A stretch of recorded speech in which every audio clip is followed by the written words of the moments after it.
Hello everyone, one more episode and one more amazing guest. He's competing for Norway and a trainer flying all over Europe. If you ever wanted to know what is inside leg, outside rein, listen to us, listen to our guest, Martin Rønnestad, is in the Tell Tales podcast.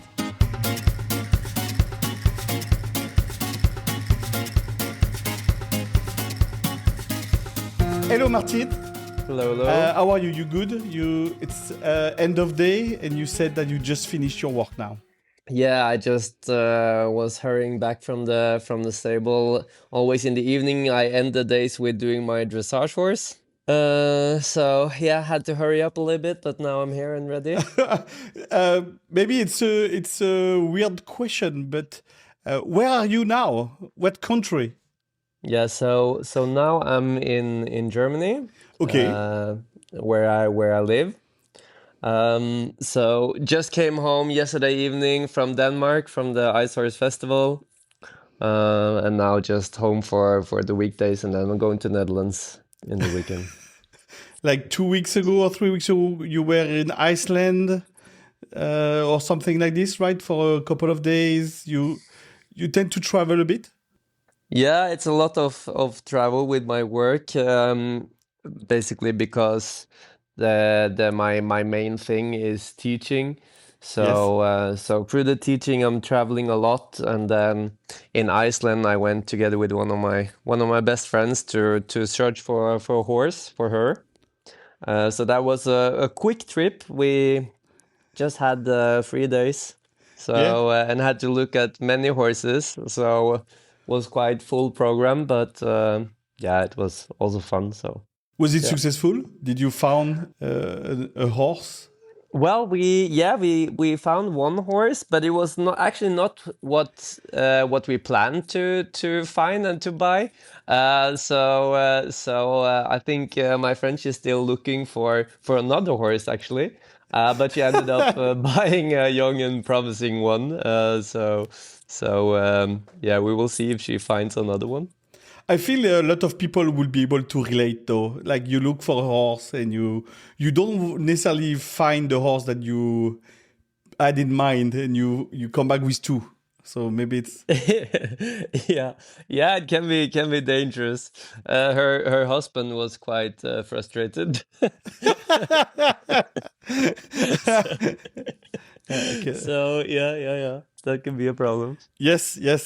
That can be a problem. So just to rewind a bit, maybe we can start by where do you come from, Martin? And I have a follow-up question, which is how come do you ride Icelandic? So maybe where do you come from? Maybe you can present a bit yourself. Yeah, so I'm born and raised in Oslo, Norway. So and then I think when I was 15, we moved to a place called Lørenskog, which is just outside Oslo, and that's where my horse life really began. And is your well before 15 you were riding horses at the riding school, or did you have contact with the horses as Yeah, so I started riding when I was 6 in the riding school. okay. And then I went to the riding school until I was 13.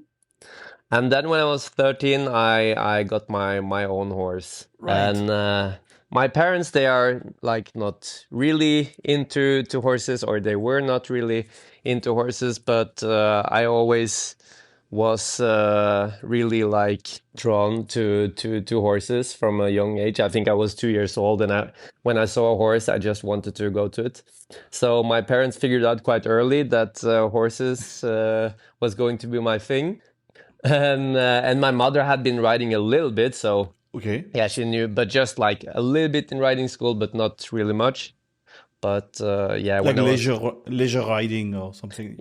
yeah, but not really not much, just a little bit in the riding school.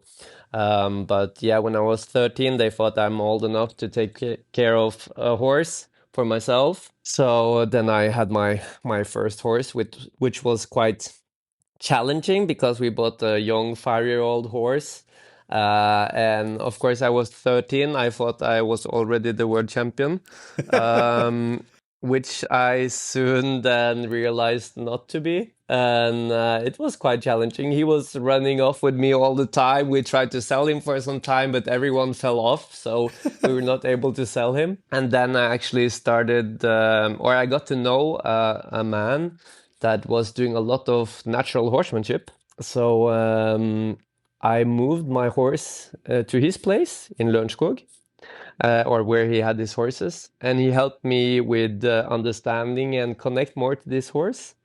And over some time, yeah, we got to be best friends, and we were riding without a bridle and saddle in the forest, doing canter and everything. So that was like the story with my first horse, which was not a competition horse, but yeah, my first horse. And it was that was a big horse. It was not an Icelandic horse at that time. Yeah, that was It actually an was Icelandic horse as okay. well. I always wanted to ride other horses, to be honest, but my parents, they have always heard that Icelandic horses are so nice and sweet and safe. So they said like you can have a horse, but it has to be Icelandic horse. Uh, and my riding school was also a riding school with Icelandic horses. Right. But they also had two other horses, and that was Norwegian fjord horses. And actually, I always wanted to ride them and not the Icelandic horses in the riding school. But yeah. But you never own a fjord horses, I guess. No, I never owned one because yeah, my parents, as I told you, they insisted that it had to be an Icelandic horse. Do you think, with your extended knowledge in horsemanship, is a good assessment that it's better that you buy an Icelandic horse? They are safest. I think yeah, the Icelandic horse they really have a great mind. I mean now I also have a Hanoverian horse, Yeah. and through the years I've been a little bit into the big horses, and then a little bit out again. If you see the character and yeah, the way they behave, then Icelandic horses are quite remarkable, I think. But now I'm quite challenged with my young Hanoverian horse. I fell off and broke my shoulder last year, so Yes. Okay. so yeah, I had to go a hard school with him. Oh, okay.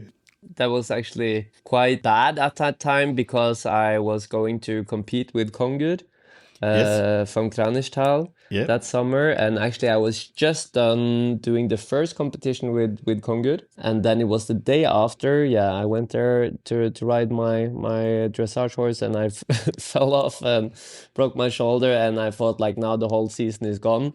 But luckily, I was able to heal very quickly. The doctors were also really surprised. So after 2 weeks, I was riding the next competition. And you managed to. Was it before the World Championship? Yeah, it Yeah. was just Okay. it was just in the spring. So Right. so so it was yeah. It was I saw the whole season Gone. flying away, but yeah, but luckily I understood quite fast that I will recover quickly and will be able to ride again. So yeah. Almost no harm done. Well, Yeah, yeah, almost. We exactly. discussed at the beginning that you went for an Iceland trip to help one of your friends buying a horse. But when is the last time you yourself bought a horse? So yeah, me myself, like which I really own myself is my dressage horse, which Right. I bought and then 1 year ago. Okay. Um, but now in cooperation with some very nice people, I also now got to find the Kjalar, Yes. which will be my new competition horse and future partner. Right. How old is he? Kjalar is actually 13 years old. Okay. So he was a bit older than what we were looking for. Obviously. Yeah, when I went to Lippertoft to try horses, I was actually having a younger horse in mind, but they told me that they also have Kjalar, so I thought, yeah, when I'm going there, I can at least have a look at him. And then yeah, actually already when I saw him, I felt like, oh my God, that's such a nice horse, and I was very yeah, fascinated by his looks, and also I already knew his pedigree and knew that he was also in family with my old Svartur from Hochwald. And then yeah, I was riding him, and I think after 10 minutes, I was there with one of my best friends, Annelene van Engelen. And after 10 minutes, we just looked at each other and we agreed that it was the right horse for me. Right. Yeah, it's like fell in love. Yeah, it was actually, I'm always very much analyzing when I'm trying horses, and Okay. I'm really a thinker. So it can take some time before I made up my mind. But with him, yeah, it came very easily to me that I wanted to have that horse. And you mentioned it. You plan on him being your future star or your future your competition horse.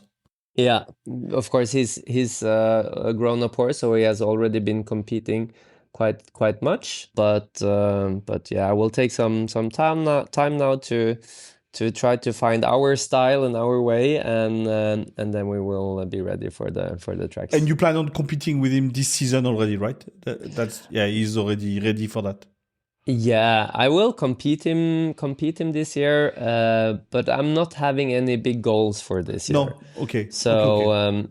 so for example, I will not be trying to qualify for the Nordic Championship or anything.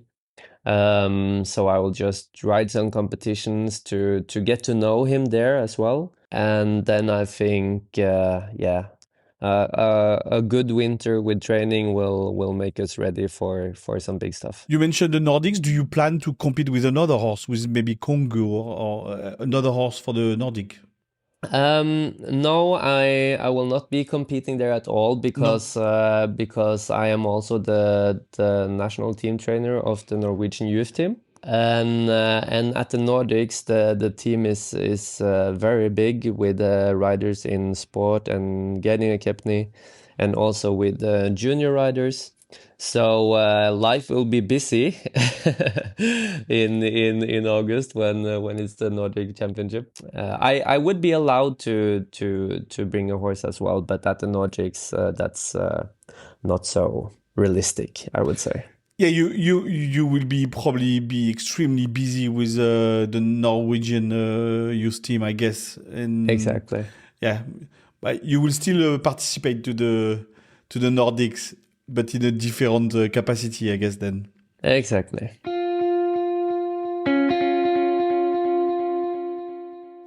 you're traveling a lot to train, right? Is there a reason of why the traveling? Is it because you have your is it a habit or because you live in Germany? In Germany, it's the biggest country in Europe for in the Icelandic horse, for instance.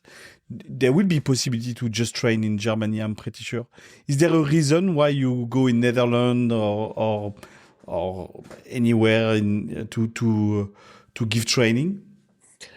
Well, that's actually a good question. And yes, in Germany, of course, it's a very big community, and I could also just do my business here. But I guess it's all already started a little bit when I was living in Norway.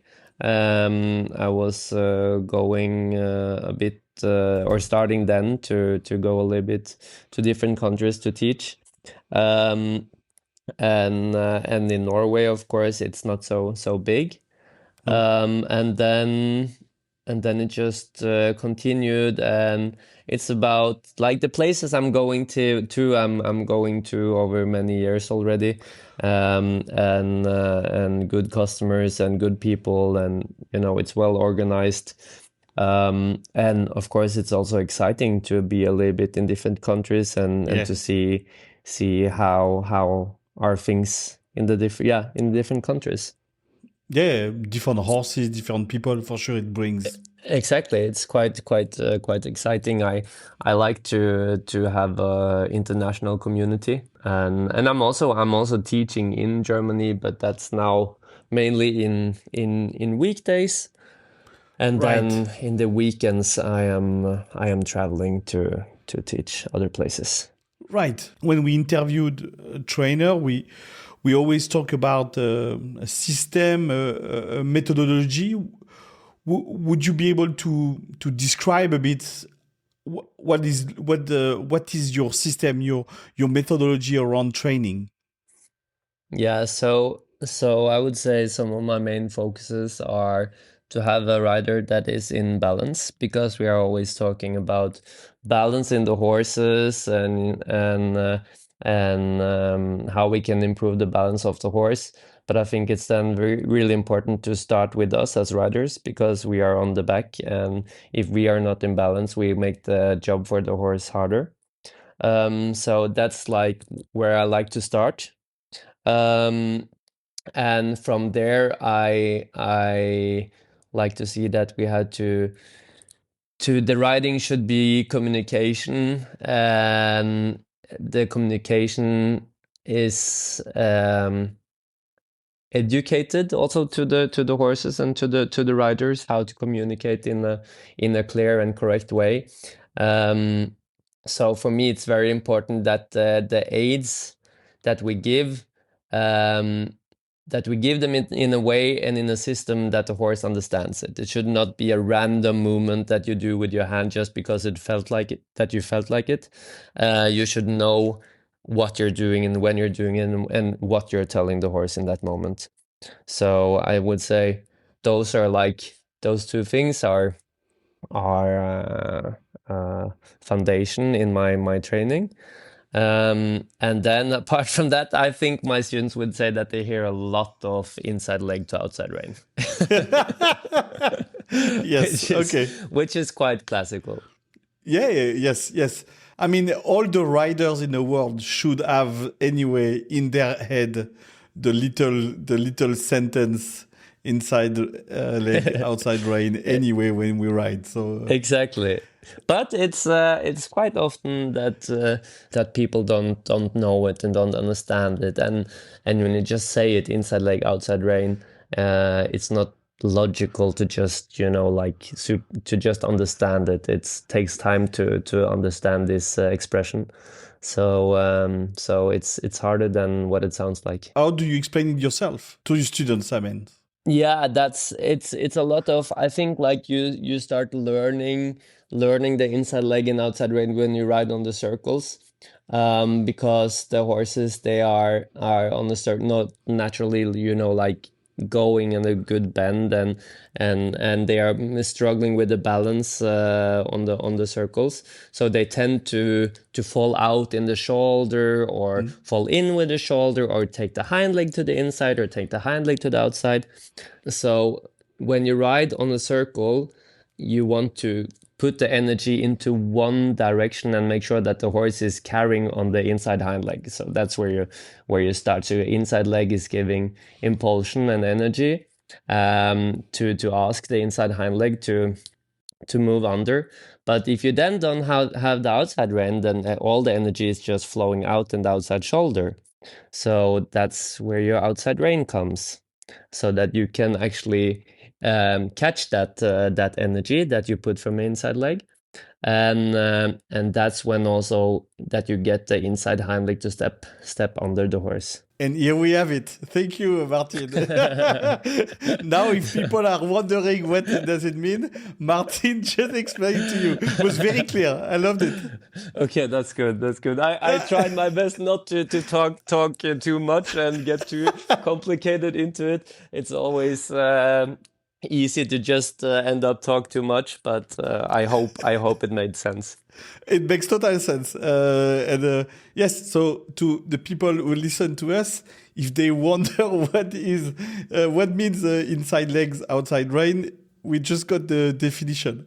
You Yeah. mentioned that the first thing you mentioned is balance, the rider's balance. Does it mean that you work on the seat, on the position of the legs, all of that? Yeah, exactly. all of that to come in the right balance. Yeah, so the seat is super important. It's also when your seat is good, then suddenly it gets much more easy to influence the horse in the right way with your aids. So you get a lot of benefits through doing it. And the challenge for people is that in the moment they have to correct their seat, they feel like they ride worse in the beginning because the usual stuff that they're doing with your hands or the legs, it's hard to do everything at once. So sometimes you have to be willing to be or to feel like a little bit worse rider for a moment to really improve your seat. So and very often we see riders doing just too much actually when they ride. All right. Like you mean like in terms of aids or Yeah. too much movement? You Exactly. mentioned it Too also, much, right? yeah, too much movement. And there again the balance is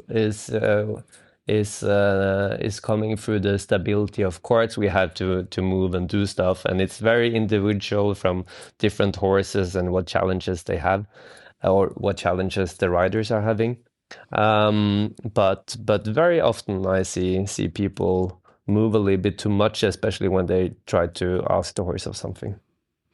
Right. Me, I started to ride not so long time ago, like less than 10 years ago.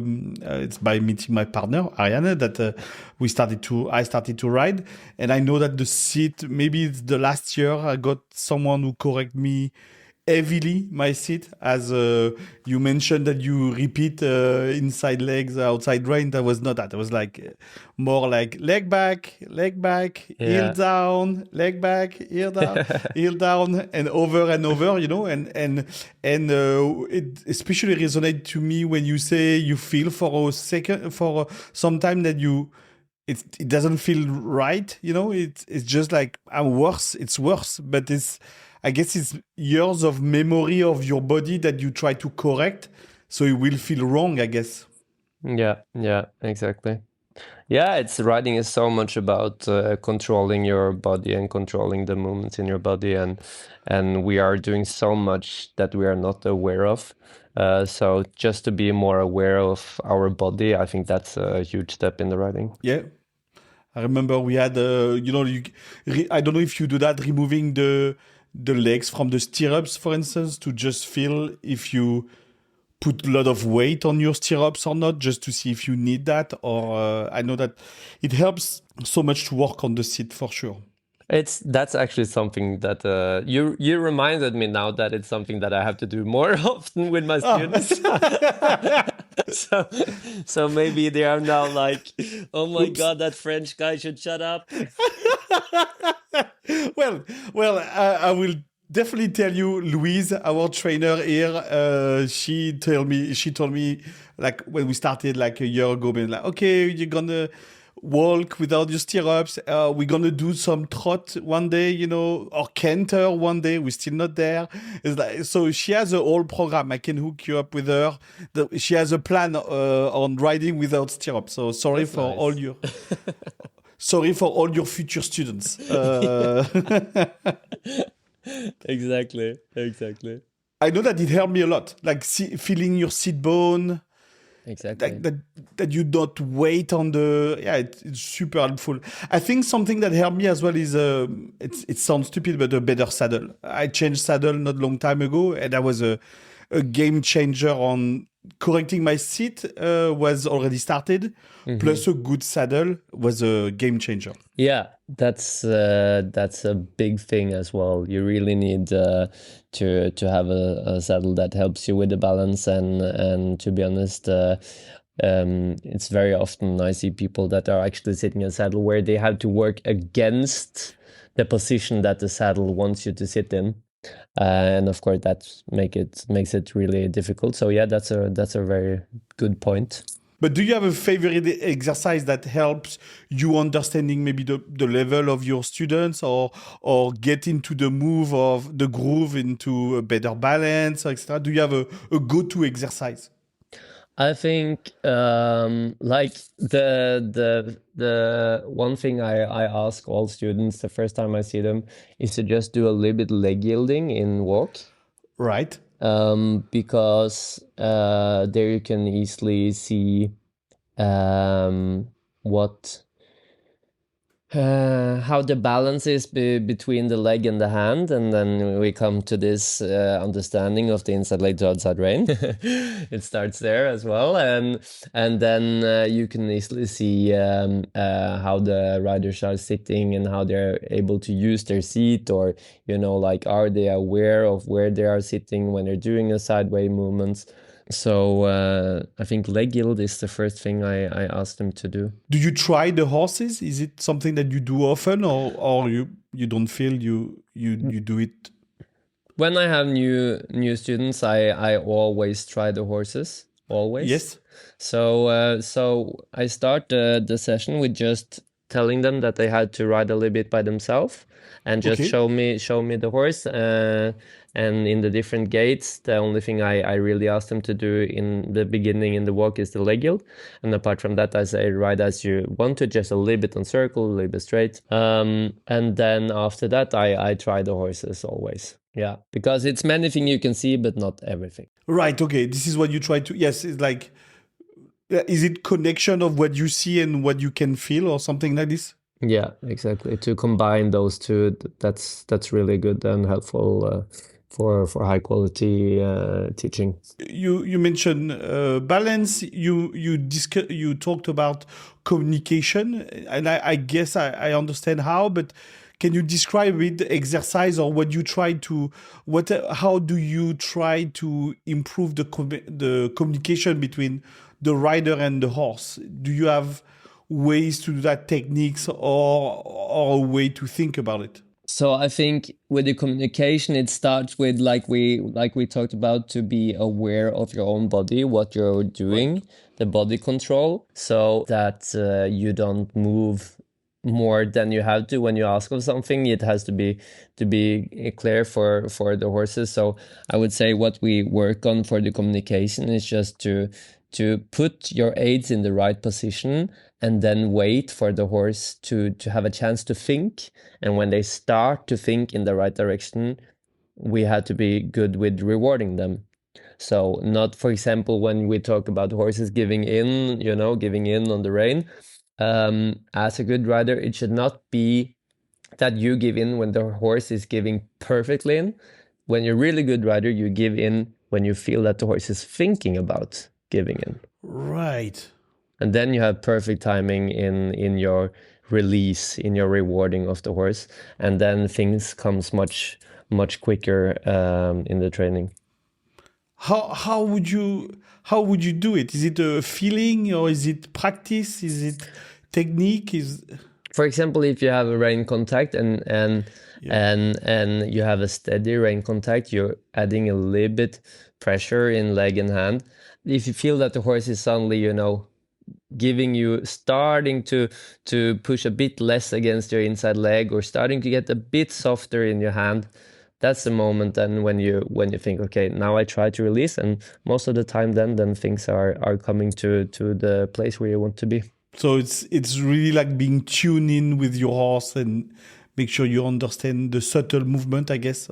Exactly. And what we then see too often is that people are like, they ask and release, and they ask and release, and they ask and release, and then the ask and release is not a good communication.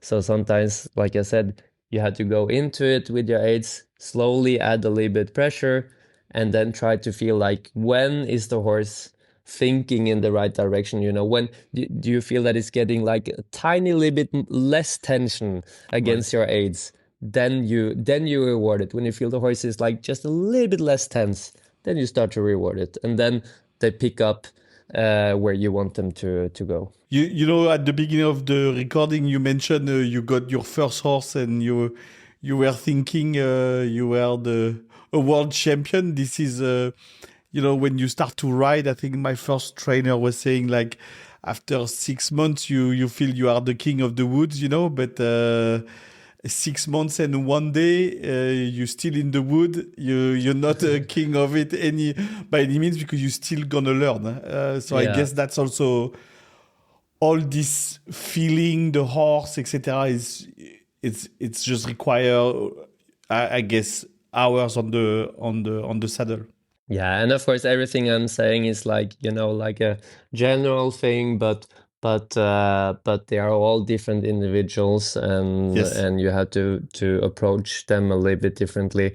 But this is at least like a red line that I haven't tried to keep in my training. Yeah, yeah, yeah. We talk about you being a trainer, but are you taking a lesson? Do you have your own trainer? So, actually, that's a good question. I'm a little bit embarrassed to answer it, to be honest, Okay. because through the last years, I have not really had like a trainer. Okay. Um, so if we say like in the last 10 years, maybe, I have not really had like one, which I would say like that's my trainer. But I'm always discussing a lot and with videos and everything with my friend Annelena. And now also I'm very happy to be now it started last year actually. I'm working a little bit together with Inga Trottenberg, which is international judge, Okay. and also a professional rider herself.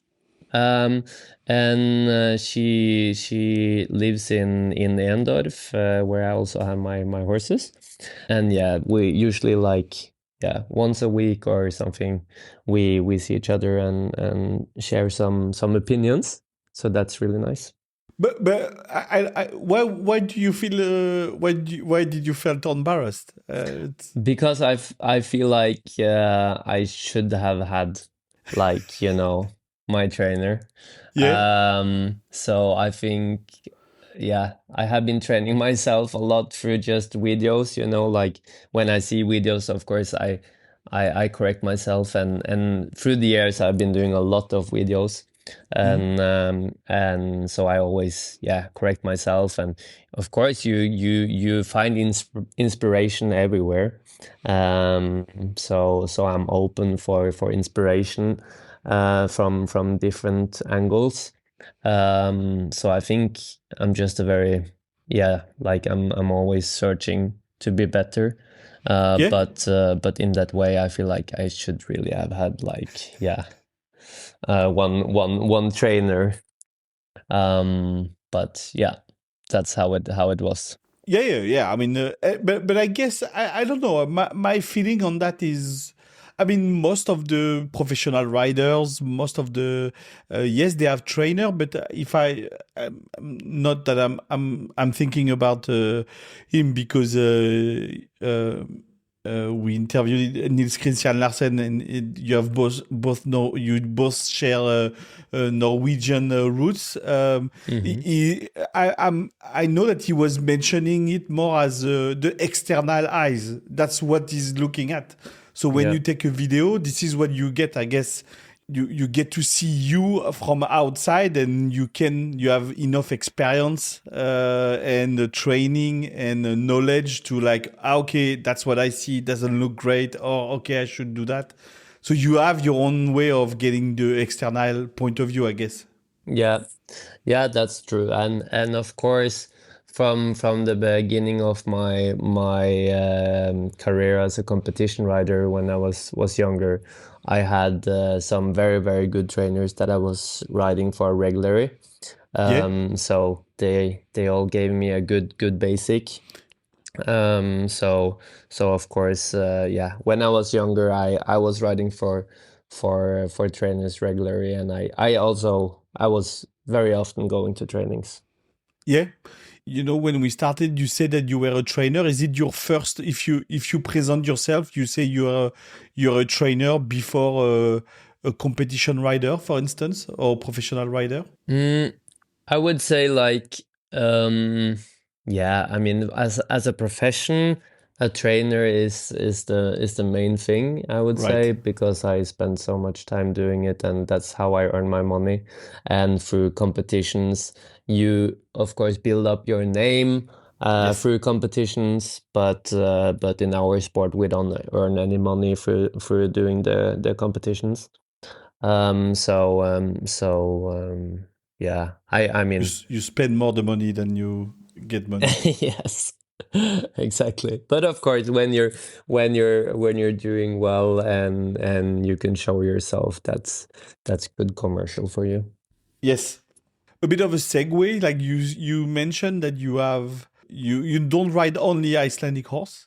I'm just curious to know, like, is there a reason why, apart from maybe the love of the horses, but is there more than that? Is there something that you feel it bringing you a different perspective on your Icelandic riding? Do you feel it? Do you translate one to the other, from Icelandic to this horse, or the other horse to the Icelandic world? Yeah, for sure. I think it's something to learn from all kind of equestrian sports, and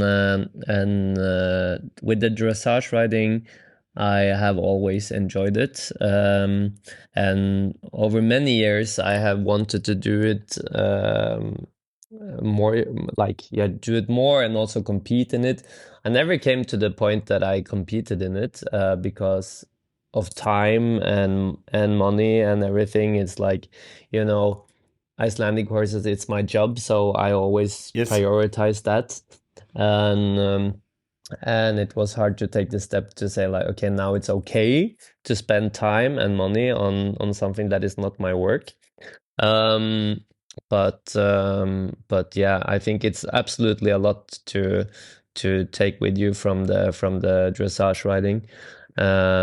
So that just makes me a better rider, and also just to, I think through dressage riding you get much more tools that you can use, and for example you can make your horses more athletic, and you learn to do more exercises, and it's so many great exercises that we can use for the horses to be more supple, to be stronger, to be more straight, and you know, instead of just like talking about a hand and a leg, but it's a lot of exercises we can use.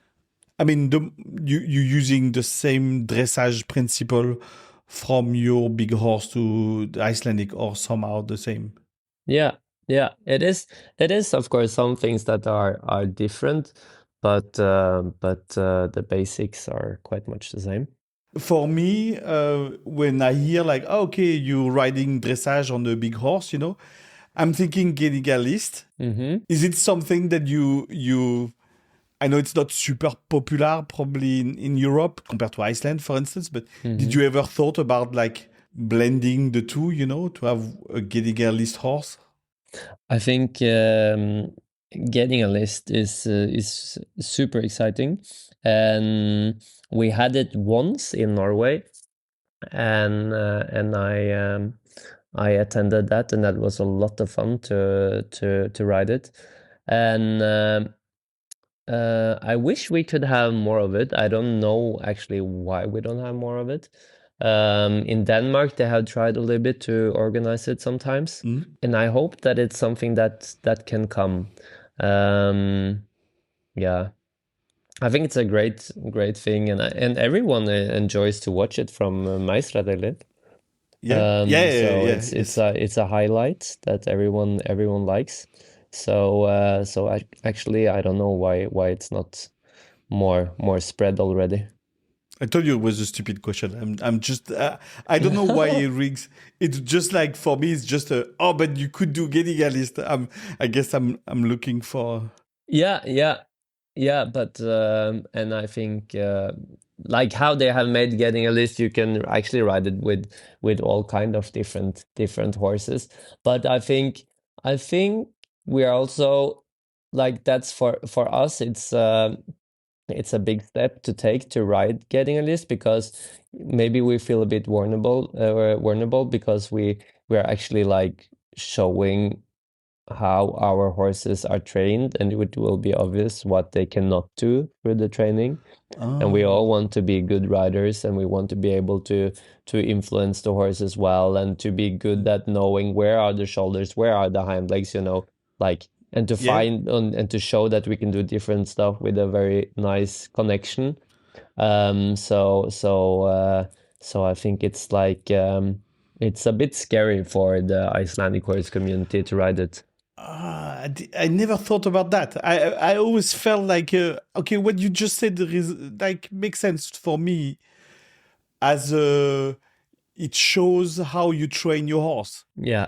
This is, I guess, most of us are using, yeah, like some of those exercise. Maybe the least talented of us do it only in walk, but the best rider can do it in tilt and trot and other things. But Hmm.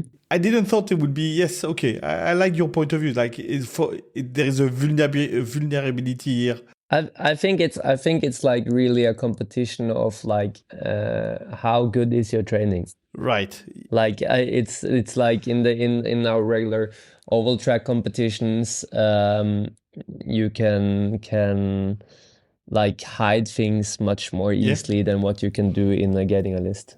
Yes. I'm a huge I don't know. I always find fascinating when yeah, like in Mesteredalen, for instance, like you see some of the riders who really show for getting a list, and maybe some others that are coming with their horse, but they didn't prepare for it necessarily. And you see there is a huge gap in knowledge in how they perform. But indeed, it shows. Yeah, it shows how you train. So it's yeah, yeah. Maybe it's a bit scary then. Even during the spring with a broken shoulder, you managed to go to Switzerland with Team Norway in the World Championship. How was the competition for you? How what did you learn? What was the, if you have to do a post mortem on the spot a bit of how was it for you in Switzerland? What would you say? First of all, I had a blast. It was really fun and I enjoyed it a lot. Um, because for some years I was not competing because of some personal stuff. Yeah, it was just in the family. My mother got ill, so I was a bit back and forth between Norway and Right. and Germany for some years, and had to put a bit things to side. Mm. um, and then for me to be back there and ride, that was so enjoyable. um, and then realized how much I had missed it. So that was for me really really fun, and the learning from it uh, would be to stay true to your riding. I think in my forget preliminary, I was not so happy with that, because I maybe wanted a bit too much, and it was also not the best day for Kongur. They also have good and bad days, Yes. and like us, and then in that moment to of course I had to push it a little bit, but yeah, to really just stay true to my riding and what I enjoy, and I know that I really don't enjoy too much tension when I ride. Okay. And even though the preliminary um, gave me a spot in the B final in Forgate, uh, I was not so happy with my performance in that preliminary. But luckily, then the in the B finals, I was riding two B finals in T2 and in Forgate, and I had a super feeling, and it was so much fun. I mean, this is not everybody, right? Who can um, who just went into World Championship of our sports and go in a B final and compete. Was it something that you mentioned you were a bit not upset, frustrated by your by the preliminaries? Is it because you had a different goal in mind? You wanted to aim for a final, or is it that created a bit of the disconnect, or no? You were like, no, it's just how you felt on the horse that was not. It's a bit strange because I'm actually a very competitive person, and when competing in everything else than with horses. I'm the worst loser ever.